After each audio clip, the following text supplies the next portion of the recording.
Greetings. This is the Sister Otay of a Georgia Green Project, coming to you all the way live from the beautiful Rocky Mountains of Aurora, Colorado, which is actually more than a mile high. I'm also Mama Otay, for those that follow me on social media. I am showing you an image here of the moon bed.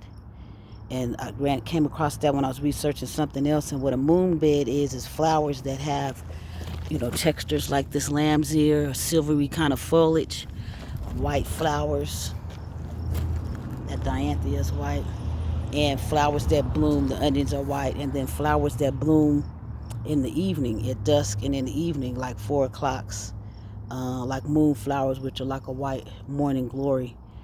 And so I do have some seeds of white flowers that will be going into this bed. I'm very excited about that.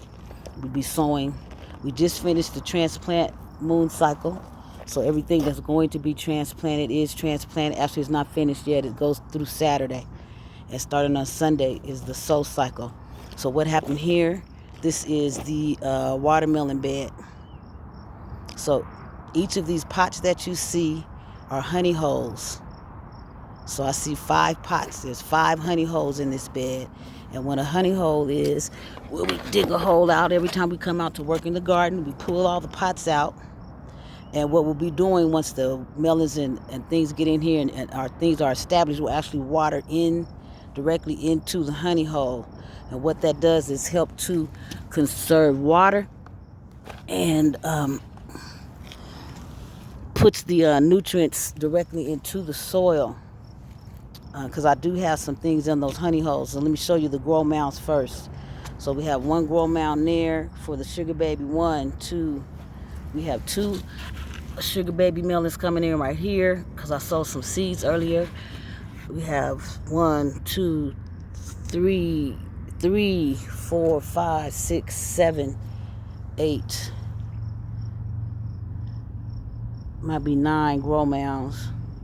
I think that's supposed to be a grow mound that got smashed up. Okay, but anyway, along this fence here will be the sugar babies. What you're looking at is mushroom compost, and how we have I have 3 Crimson Sweets, 1 Congo. I have 1, 2, 3, 4 store transplants. Is that 4? 1, 2, 3, 4, 5 store transplants of melons out here. What I have done today is there is mushroom compost, there's alfalfa meal, there's some diatomaceous earth along that wall, along that whole north edge. It's diatomaceous earth, alfalfa meal, some bone meal. All of those same ingredients are all inside of each of the honey holes. There's 5 in the watermelon bed. There's 2 in the hotbed. We'll get over that over there in a minute. What I've also what we added today was coffee grounds, and in some cases coffee filters. The coffee grinds add nitrogen, which is the green, and the filters add brown. So you can use the filters and the grounds, get 2 different effects. All right, so we have the kohlrabi, which are nice and strong. See, they're surviving. So excited. We have 2 kale, 1 kale right there, and 1 kale right there. The camera's so small still. It won't be so hard for y'all to see them in the future. Look at that. Ooh, are you going to survive? I don't know. We have some radish coming in. These are different radish. That is collards on that whole row. Daylily. Is she cute? Say hi. Say hey, boo. It's going to be full of yellow flowers.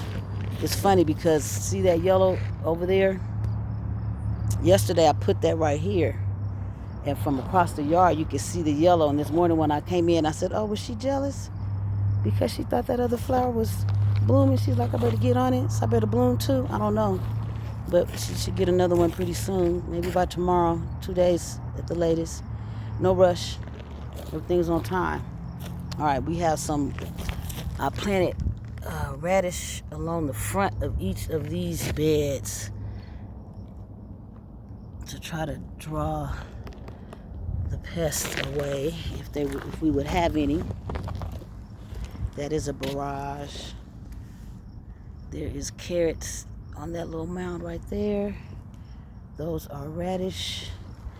I do have some cucumber sprouts, which I'm super excited about. And there's 2 different types of cucumbers, so I'm excited to see what they look like. Those are cucumber sprouts. Clearly that still has the seashell on it.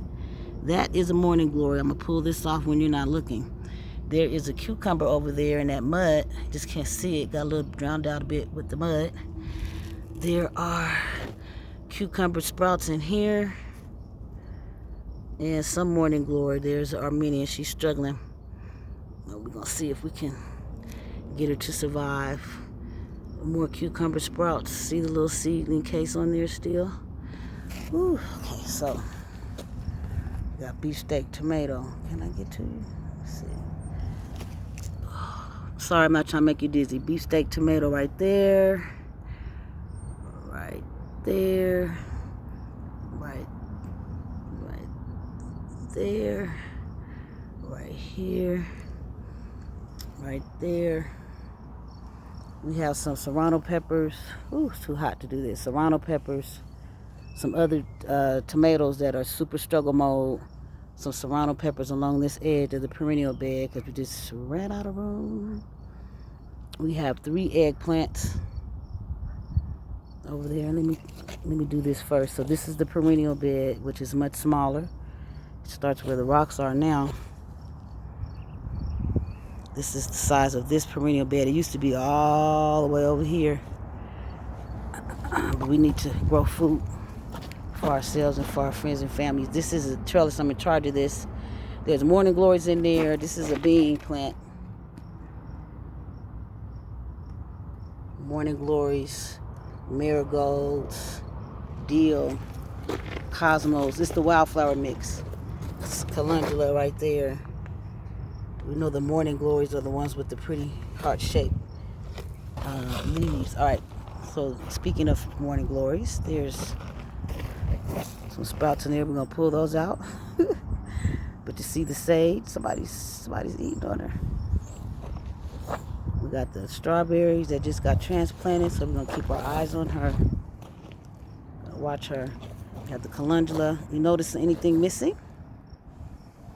The bearded iris is gone because the goal is for all this whole perennial bed to only be edible flowers and plants.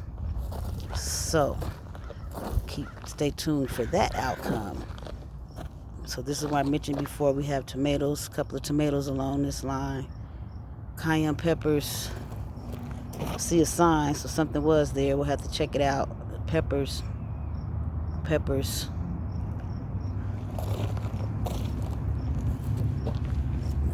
right there, believe it or not. Let's see.